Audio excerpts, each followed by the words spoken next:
back from the Mobile Gaming Fanatics. MyTyme here, this is Top Drives, and the Lunar New Year event is up and running. Year of the Ox has been going for a couple of days now. I thought now is a good time to come in fashionably late and go over all the nuances of the challenges. But before we do, you did see from that introduction that I took a dabble in the market. I'm going to call it a market. Technically it's not a market, is it? But we'll call it a market for now. And we bought one of the special packs on offer. Now I do recommend these packs when they come out because of the extra slots that you get with them. The cash not so much, but certainly the slots are something, if you can get them on a pack, for the majority of people are extremely valuable, because otherwise you have to go in and you have to essentially purchase slots themselves, and nobody really wants to be using their cash to buy slots. So for example here, to get 5 slots it costs you 400 gold. Well, if that's the case, then you are miles better off to come in and buy the Lunar Premium Special, for example, for 599 gold, because you're going to get the premium pack as well as the 5 slots on top. So definitely probably one of the very few circumstances where I suggest, if you are short on cash, potentially buying the premium packs, because they do offer you slots, and obviously the carbon fiber packs speak for themselves.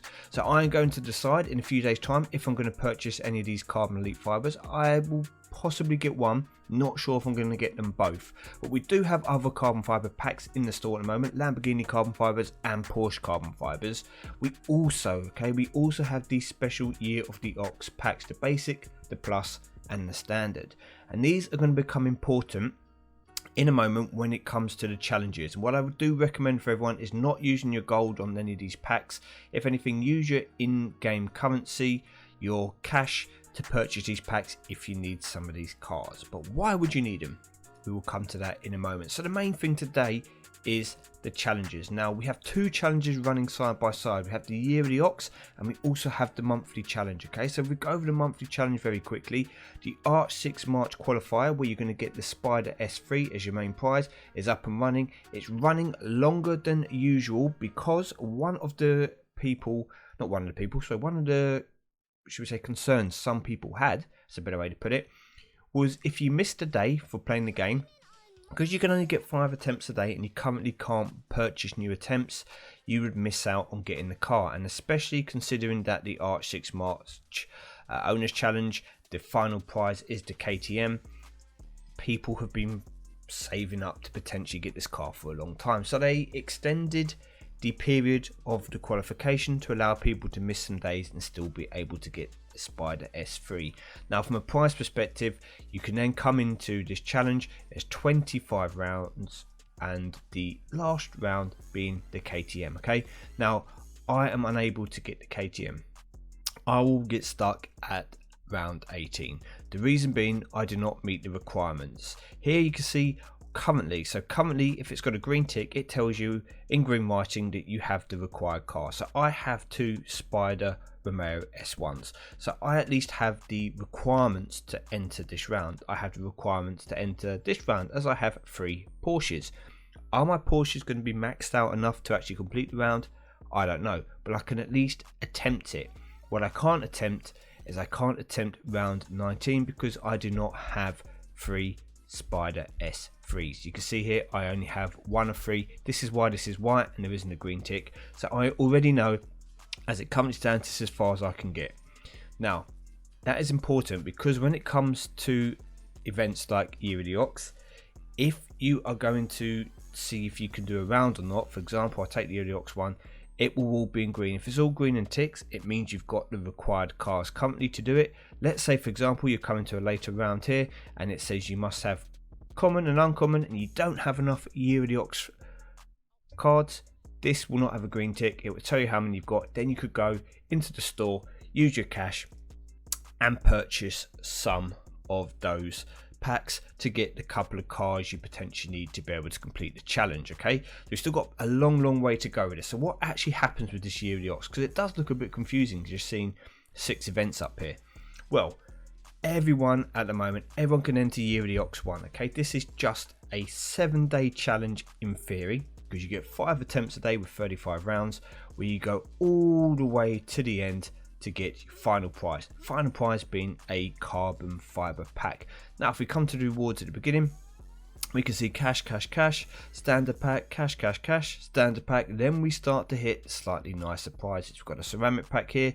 We work our way through again into a standard pack, more cash, another ceramic, more cash, standard, and finally it's a carbon fiber. So for everyone, pretty nice. You don't have to enter any events, you just have to complete this. 5 attempts a day you can do, so 5 races a day. You can get it done 7 days is the quickest you can do it. Nice. Then we have Year of the Ox 2, 3, 4, 5 and 6 running, and what happens is, in order to enter Year of the Ox 2, you have different requirements. You have a red letter required. So where do you get those red letters? Well, you get the red letters from taking part in the regular events.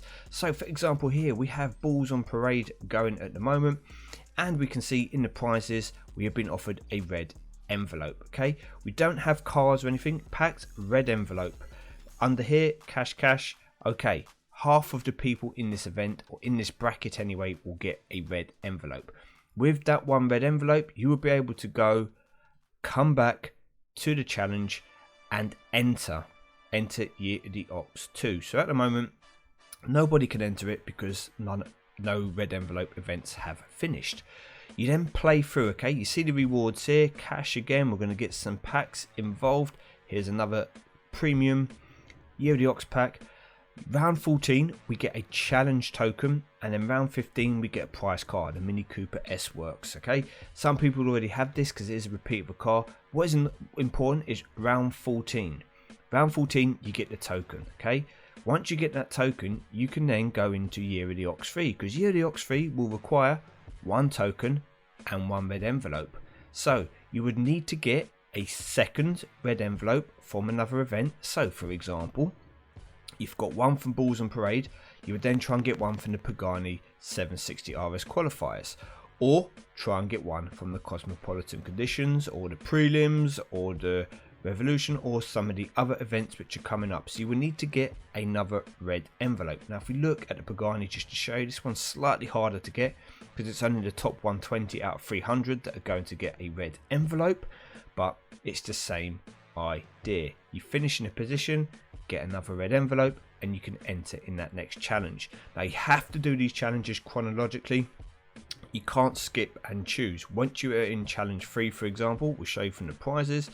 You can see we go along, cash, cash, cash, packs again, a challenge token, and at the end another prize card, a Hummer H3T in this time. Then it's rinse and repeat. This token will allow you to enter into round 4, and we go through again. You'd need another token, and we work through. Now you can see the requirements as they come across, so you can start to prepare. You can start to prepare for these events, because you can see you're going to need Year of the Ox. You can see the tags. 2009s is going to need 5 of them, so you can start to look at your garage, see what cars you've got, start to work on these in anticipation for being able to enter this challenge and go for, in this case, the Tommaso Pantera. But as you start to go through, they are going to get harder. The rewards get slightly better, a carbon fiber there, but they will get harder and harder. Then we go all the way through to Year of the Ox 5, and this time again you can see RQs have dropped here a little bit. Year of the Ox still, or they've moved the RQ, so it's not just 2009, it's 40 to 79 here. And as we scroll through, cash goes up a bit, carbon fiber, your final token, your token 5, which will then allow you to enter in here. You need 1 of these tokens, and your final rewards, as we can see, cash, cash, cash, culminating in 10 rounds, with the final one being the BMW M3 GTR. Now what you notice here, the attempts are 10 out of 10. Now you can just go through and try and complete this in one sitting, because obviously by the time you've got enough tickets to get in here, there won't be 9 days remaining. Final car, BMW M3 GTR. I actually think this is a pretty decent car if you look at it. Yes, its top speed is pretty awful for a Legendary, but a 92 stock handling, 3.40 to 60, this is going to be a very, very, very useful track car, and especially as I have extremely bad German Renaissance cars and German cars in general. I haven't really worked in that area of my garage. This would be an amazing addition, but we have been warned by Hutch that it is going to be fairly challenging. So from a requirements perspective, it's probably going to have to work on quite a few cars to be able to get there, but still lots of rewards to be had. extra events up and running. We've got 2 challenges going. It's quite a busy weekend, if you ask me. Pretty good for Easter. So let's come in and have a look at the actual events, what they are at the moment, what kind of cars you need, and how well you can expect to do. But we're coming towards the end of these first couple of events, so I do apologise. But here we've got Lamborghini ×5, Italian cars ×5. My suggestion for people here, okay, is, and I will probably be able to show you because quite a few people in my bracket are doing the opposite to this. Bring in your maxed out epics, okay, because you're probably going to get more use out of a maxed out epic than you are from a legendary if you have not worked on it, okay. You will see what I mean in a moment. I've opted to go for 2 of my better ultra rare Lamborghinis, 2 maxed out epics, and my best legendary technically, okay. Now I've done nothing into this except for the basic cash upgrade, but when we go to do a race, you will see what other people are doing, and here is not the best example. Let me find someone with multiple legendaries. Okay, here is a good example. So somebody running 2 legendaries. You will see some people running 3 legendaries as well. We've got that here. But when you run 3 legendaries at 1 star, you're not maximizing your potential to win overall. And the reason why I say that, I will try Diego here. Now I might lose because he might not be the best person to do against, but I'm pretty sure I can still do this. The point is, these 2 are guaranteed losses, okay, against someone like me. Now, with the majority of the legendary cars, depending on the track set, it does depend on the track set. I know that I am going to lose my epics, but they are not going to lose by too much. And I do know that there is the odd track set that my Gallardo can win on, because it is 3.1 and 98 handling, okay. So with that, it is going to help me. So for example here, what I would do is I'd throw my Gallardo on a hairpin, knowing I'm going to lose by kind of 50 points. I'd throw my Murcielago on the drag, the quarter mile, knowing I was going to lose probably by 50. I would hope I could win the karting just about, and then that would leave me 2 victories on the twisty and the G-force, okay. So if I win the karting match up here, I win overall. And as we see, I just lost. Okay, this wasn't the track set to go with, but you probably get my drift there. So if I pick someone who has 3 legendaries, but the track sets in my favor, like here for example, there's only 2 legendaries, but you will still get the idea. Because the legendaries aren't maxed out, my epics are going to be more valuable. So again, I do the same kind of process. I say, okay, we'll throw in a drag, we're going to take a hairpin, we need to win 2 more now. So what way do I want to do it? You know what, I will go for a G-force victory, I will go for a karting victory, and I will take a defeat on the twisty circuit. Now because my epic will beat his legendary, it actually helps me to get the victory overall. Now if I was just using some of my legendaries, I wouldn't be winning there because they're not great. They're the 86 RQs, 3.489. Let me try once more. I can probably show against that Diego, as long as I get the right track set. So where is he? Let's just see. So this track set isn't this isn't a good track set for my hand, because I struggle with the karting in the quarter mile, but the previous one would have been slightly better.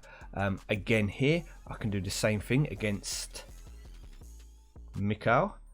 I can say, okay, I will take a victory on a quarter mile. I will take a victory on the G-force.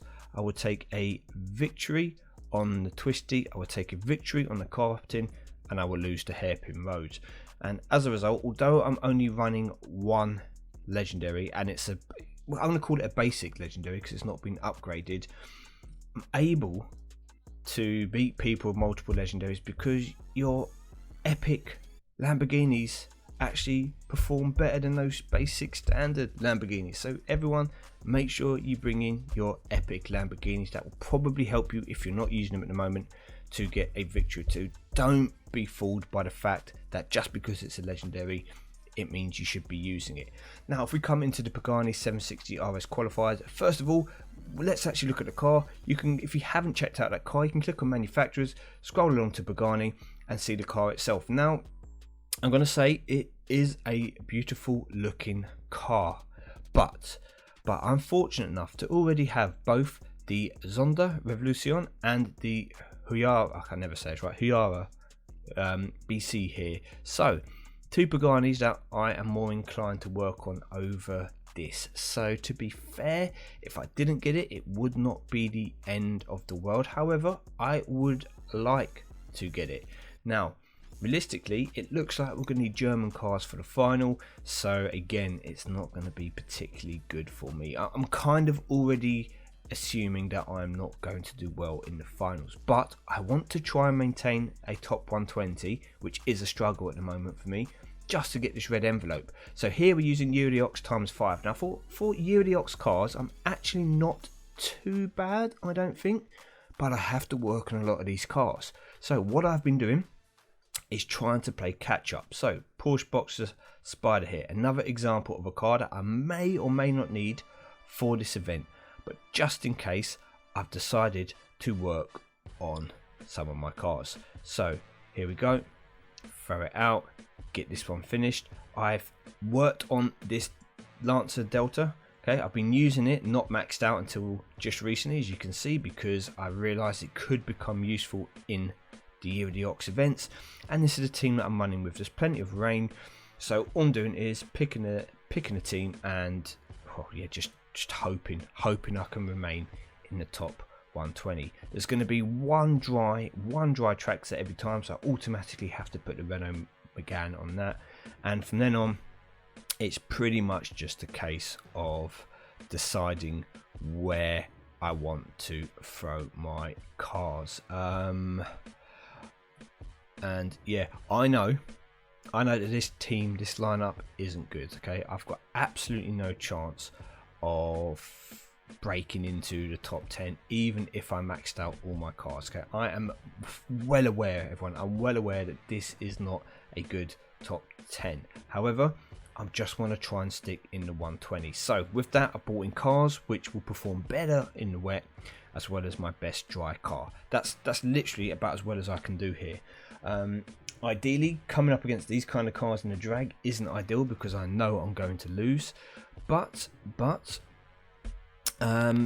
good thing about the Renault Megane is, even if you do lose in those matchups, it doesn't get absolutely destroyed. So for something like here again, they've gone for the car park version. Okay, so I feel I'm gonna have to do it this way. They've gone for the 233 version on their Volvo, which I don't have a second one built up. I do have a second one in the garage, so I could potentially build a second one 233 for these events, because there's a very good chance you're going to be using these cars multiple times if you're going to get fully invested in the challenges, which I intend to do. So there are going to be other cars I'm going to work on. Now that looks great. I'm going to get knocked back down, no problems, just try and remain in the top 120. And then finally, we've also got the Cosmopolitan Conditions, which is underway. Now this one I imagine is going to be a little bit more competitive, because you are using cars that are less than 55 RQ and all standard tyres. So for me, I was going with my best cars essentially that I have that are under 55 RQ, and then trying to work out which other ones were going to be useful. And this is where I'm not too sure, because it depends on the track sets that come up to whether you want something which handles a bit better, something a bit quicker. I am thinking the Chrysler 200S could be a decent addition, because there is a fast circuit, and I haven't, oh I have now, I have finished on my Mazda. Okay, I was going to say I hadn't quite maxed out my Mazda when I was running this before. It was only 2.3 I think at the start of the event. So this is probably the best team I can do. We'll just throw this out for now and show you. Definitely recommend bringing in the Caterham, because it's quite a good car for this event in terms of being nimble, and you're going to want to probably bring in something fast because there is a fast track as well. So for this occasion, the Chrysler will do well on the city tour. We can take a victory here because this isn't maxed out. We can take a victory with the city slalom. Definitely think the Kizashi 4x4 is really good for the handling aspects. Very good to go on the water or the wet circuit. And we will just take a tie and a victory with the Acura there. So hopefully for me, I will be able to get 3 red envelopes from the first 3 events, and then I can start really getting into the challenges. Now, because of the limit with some of the challenges, I can't just bowl through and bring you a compilation of it. It's obviously going to be over the course of days. So for example, the Year of the Ox one, I have to do 7 days. I can't just sit there and do all 35 matches in one go. So with that in mind, so let me have a little think here. I think, do I want to do this? I'm actually a little perplexed here. I think this is bad on my behalf. Yeah, and as I was saying, so unless I'm going to sit there, record all of the days for you for Year of the Ox 1, and then in 7 days time bring it and show you, it's not going to be as useful because then you guys can't come out and follow that advice in one go, if that makes sense. So if we come to the challenges here, you can't just go through and do 35 matches in a row. You can only do 5 at a time, so you won't have enough days left to be able to complete the challenge, or you might do actually. Let me think about it. Hold up. So I've got, what am I on now? So we've got 1 2 3 4 days. Yes, you would run out of days. You would run out of days to do it. So what I'd have to do is I would have to have recorded all 5, and each day put a new video up showing you the 5 matches for each Year of the Ox. And if it is something that people would be interested in, then I can do it. I can do it for the rest of these. I can do Year of the Ox, and the good thing about these ones, the fact that you can go through them all in one go, is I could do Year of the Ox 2 rounds 1 to 15, sit down, run it out, and then edit it, because it's going to be too long to do a quicker kind of walkthrough for if your people are stuck, so you can kind of get an idea of what's going on. If it is something that people would like, then let me know. In terms of Year of the Ox 1 though, I'm probably not going to, unless people find it difficult in some of the later rounds. Let me know in the comment section, and maybe I will do some of those. Say for example, once we get to maybe 20 upwards, if they start to get a bit trickier, I will show you the teams that I used. But that's where we're at the moment. And Year of the Ox, I'm actually really glad this is in the game. I think it's great. Plenty to do here. Well, there's going to be a lot more to do as well, especially over the Easter break, as more of the challenges will open up, more events come into play. So again, get into the challenges, get stuck in, get the rewards out of it. If you've been saving your gold, definitely think about investing in some of these special packs to get those extra slots, etc. And keep hold of those Year of the Ox cars for now, because you never know which ones are going to actually help you later on. So as ever, I've been MyTyme. Thank you very much for watching. If you enjoyed the video, please let me know that in the comment section down below, and I will see you all soon.